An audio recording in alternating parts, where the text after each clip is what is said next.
James Gunn brings us a brand new take on Superman and his latest movie. But does this fresh version of the Man of Steel actually get us hyped for the future of the DC universe? Let's get started on my review of Superman. Let's go.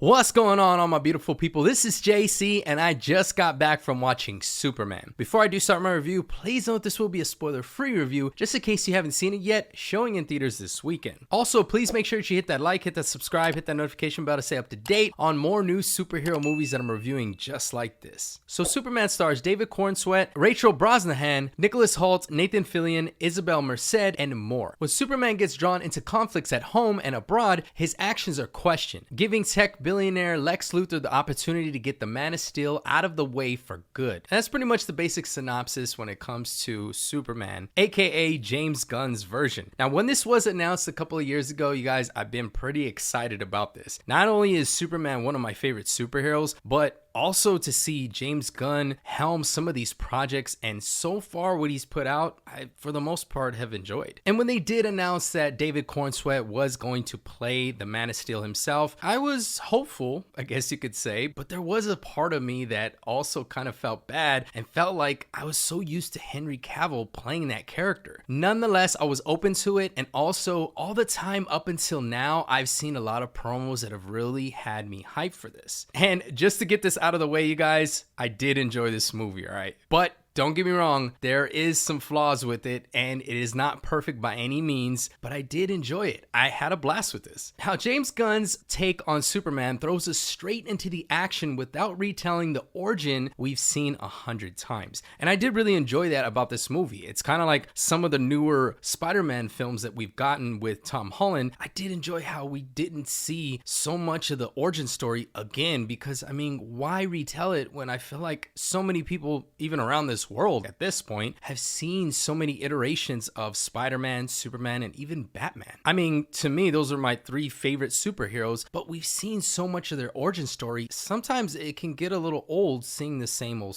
But I did love how we just get some brief text in the beginning that updates us on Superman and where he's at now, and just thrusts us into the action. I did really like that. This world already knows who Superman is, and that was different for me to see as well, and that makes the story move fast. From the start, we meet a hero who's already famous, respected, and maybe even feared. Now, since the movie does go fast though, sometimes it does go a little fast to its detriment. The movie explores how Superman fits into a complicated world where good and bad aren't always clear. I did like how there were some political elements in this film that really reflected the world that we live in today, especially with social media and various truths, stories that are out there, things that sometimes people believe, some people don't believe, and it's never really clear on who's good and who's bad. Things have changed so much, especially in 2025, where we're at now, but there's a lot happening. Conflicts between countries, secret plots, and other heroes showing up, but it mostly works because the movie trusts the audience to keep up. Now, that is, like I said, a good thing, but sometimes it can be a bad thing if you're wondering what's going on, who's that, why are they doing this, and whoa, we're just kind of thrown into it. Some people might see that as a negative, but I enjoyed it. And for the most part, I kept up with a lot of these things that were going on in the movie. And that is to say too that James Gunn, I feel like, did this on purpose because it felt like he wanted to just throw us into a comic book of Superman and let us have fun with it. So instead of explaining everything, it shows us, and for the most part, that's a smart choice. Still, by the second half, the story starts to feel a little overloaded. Some plot threads get lost in the chaos, and a few characters, especially at the Daily Planet, fade into the background. Now, I'm not gonna lie, it did take me though the first half of this film to get used to the tone, get used to some of the comedic moments, the characters, all these things, because again, we're just thrown into it, and I wasn't sure, to be honest, how I felt about it. But by the second half, although it does seem a little more overloaded, I was starting to get used to it and really have fun. And that is where I will say, although it is a little overstuffed in the second half of this movie, it does tie up pretty neatly together. Now, as far as the acting, David Corenswet brings a calm, confident charm of Clark Kent. He's much different than the version that we've seen in the past, like Henry Cavill's version or even Christopher Reeves. I did enjoy seeing his iteration and how he brought that character to life. He feels like a genuine guy who grew up with good values, even if he's now one of the most powerful beings on Earth. One of the best parts I feel like was I did enjoy some of the small moments he had with regular people, like remembering a vendor's name or helping someone calm down. That makes Superman feel like he's down to earth. And it did make that character feel a little more authentic to the audience. Now, Rachel Brosnahan is an excellent Lois Lane. I also enjoyed her character as well. She plays her as tough but smart, and her chemistry with Clark is strong. One of the best scenes in the movie is when she interviews Superman, challenging him in a way few others do. I also did like how some of their chemistry starts to blend a little bit more in the film, and especially the very end, you see it come together in kind of a tangible relationship type of way. Now, Nicholas Holt is both funny and intimidating as Lex Luthor. I did love how Nicholas Holt brought the smarts and the intellectual side of Lex Luthor to this role. He plays the role like a mix of tech genius and a bitter show-off, and his jealousy towards Superman adds depth to the villain. Skyler Gisondo also stands out as Jimmy Olsen. I did enjoy his portrayal as well, and he brought good energy and surprising importance to the story. Even some funnier and odd moments too. Now, this is though where I get to some of my negatives, because by all means this is not a perfect or a great movie, but this is a good fun time. I did mention how most of this movie does feel a little overloaded, and if you can't keep up, that can sometimes be a negative, but really I felt like what hindered some of this film from being great is the overuse of comedic moments. Don't get me wrong, I'm fine with comedy or even light-hearted type of jokes or light-hearted moments being in this movie, especially because of the tone it fits, but I felt like there was a lot where it kind of didn't need to be. And this is where it kind of got a little uneven for me. While some jokes land well, there are way too many goofy lines and silly gags, especially during some of the tense scenes or the scenes that are meant to have an emotional punch. Crypto the Superdog, while cute and entertaining, often turns moments that could have had more emotional weight into comedy bits. He's just kind of that wild dog that just doesn't know his strength and doesn't know how to really tame himself. And some of the superhero banter, like the Justice Gang arguing about their name or cracking jokes during fights, felt a little overused. I felt like at times the humor takes away from the seriousness the story is trying to build. There is a message in there, trust me, but it was kind of muddled just a little bit because of the overflux of these funny moments. It's not that the movie shouldn't be fun, trust me, I'm all for it. I'm fine with it. And there are times in this movie where I was chuckling, but it did lean a little too hard into the comedy when it should have stayed focused in certain moments. Now, the last part though I do got to talk about, and this is one of the best parts of this film, gonna be honest, is the action. The action scenes are fast, intense, and mostly exciting. Gunn keeps things interesting by adding heroes with different powers, like Hawkgirl and Green Lantern, which helps mix up the fights. And also, I gotta bring this up, but Mr. Terrific was by far my favorite. Although I wish we would have gotten a little more backstory with some of them, I am hopeful that they will have it in later films, or even if they do make a Justice League movie, that would be amazing. But for sure, Mr. Terrific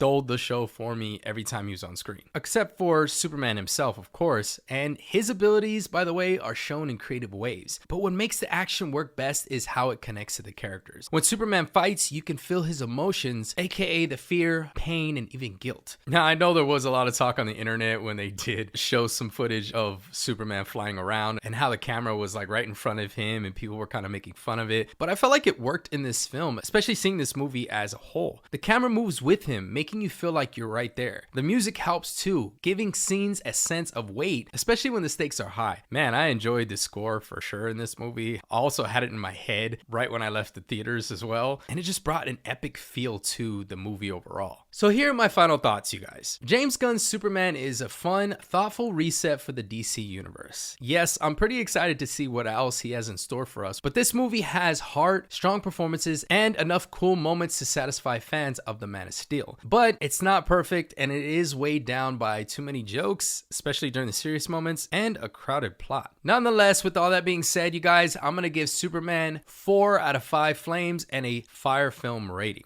It's good. If you're a Superman fan, it's worth watching for sure. And even with its flaws, it's still a fire popcorn flick. Alright guys, so have you seen Superman yet? If so, what did you think of it overall? Let me know in the comments below. Last thing before I do go, you guys, please make sure to hit that like, hit that subscribe, hit that notification bell to stay up to date. My name's Jacey, and until next time, I'm out.